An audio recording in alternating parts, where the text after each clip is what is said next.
All right, let's jump right into this explainer and completely transform public speaking from this nerve-wracking, terrifying obligation into a structured, masterful performance.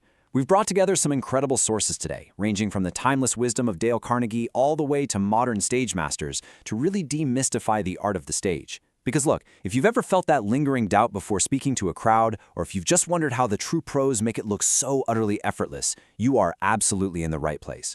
We aren't just looking to survive the stage today, we are going to learn how to master it. Today, we're taking you on the complete speaker's journey. We're going to hit 4 main phases. First, conquering your speaking anxiety. Second, adopting a service mindset. Third, the power of storytelling. And finally, mastering your vocal delivery. So from those nervous moments pacing in the green room, all the way to your tactical delivery under the bright lights, we've got you covered. Okay, phase 1, conquering your speaking anxiety. This is literally the first hurdle every single speaker faces, those overwhelming but totally natural pre-speech jitters. So, I want you to actively participate with me for a second. How many of you actually experience fear when you speak? I want you to rate your own confidence on a scale of 1 to 10 right now. A 1 means you feel fully confident, no fear at all, and a 10 means you are entirely hesitant or flat out refuse to speak. Wherever you fall on that spectrum, just remember that experiencing fear is incredibly common. Even historical greats like Daniel Webster and Gladstone battled severe, sometimes crippling nerves right before addressing a crowd. You're definitely not alone in this. There's this highly relatable quote from speaker Vin Zhang that hits the nail on the head. He says, "The reason why your voice is trembling is because your body is trembling." He actually shares this hilarious but honestly painful story about his biggest early fail. He was so terrified for a gig that he purposefully wore a black shirt and black pants just to hide all the sweat stains because he was sweating everywhere. After completely bombing the presentation, the CEO shook his hand really loosely and asked, "Have you done this before?" Vin realized later that his voice was shaking simply because his body was tense. If you tense your hand as hard as you can, it naturally vibrates. When you're nervous, your body tenses up, and then your voice shakes. It's pure physiology. So how do we fix that? Well, to combat that physical trembling, I invite you to actually take a breath with me right now and follow this military technique called Navy SEAL box breathing. Let's just do it together. Fully exhale everything in your lungs. Now breathe in for 4, 3, 2, 1. Hold for 4, 3, 2, 1. Breathe out for 4, 3, 2, 1. And hold for 4, 3, 2, 1. When you use a tactical tool like this before stepping on stage, it actively forces your nervous system to relax. And when your body is relaxed, your voice is not going to tremble. Another real game changer is systematically conquering your fear by escalating your exposure. You use practical, tiered steps to desensitize your triggers. If you know public speaking is your trigger, just start small. Level 1, next time you're at a casual dinner with 3 friends, make a simple 30-second toast.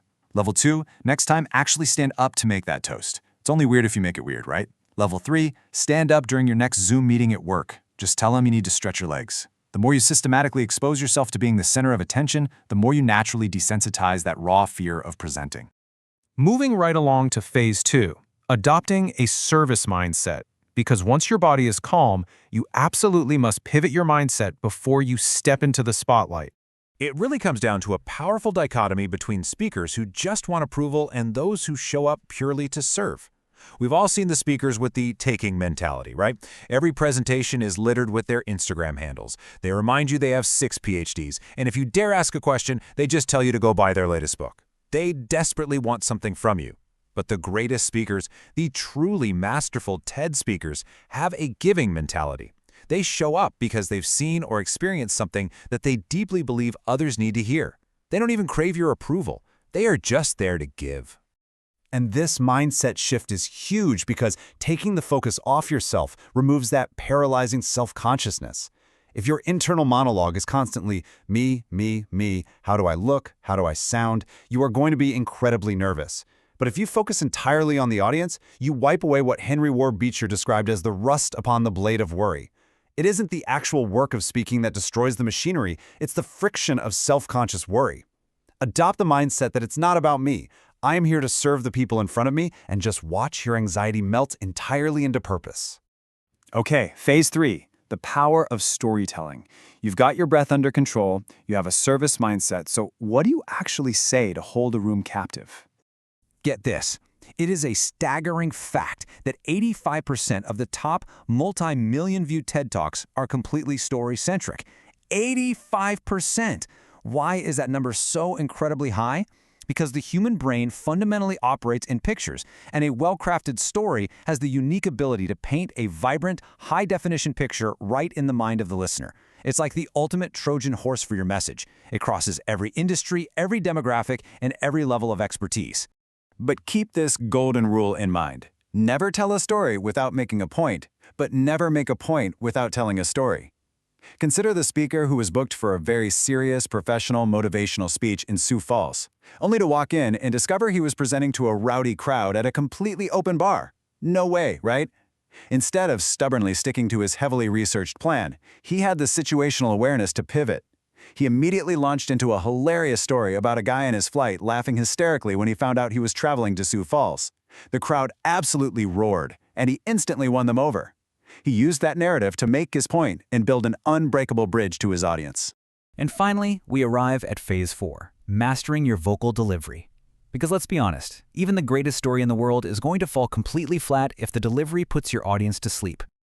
We're going to ground this technical advice in a legacy of proven mastery. Specifically, we're focusing on how to avoid the absolute, ultimate sin of the stage, monotony. Dale Carnegie's foundational work stresses that training in public speaking isn't just about imitating others perfectly. It's about actively avoiding the drone of sameness. Monotony is a sin of omission. It's failing to use the brilliant auditory tools you already have to bring your words to life.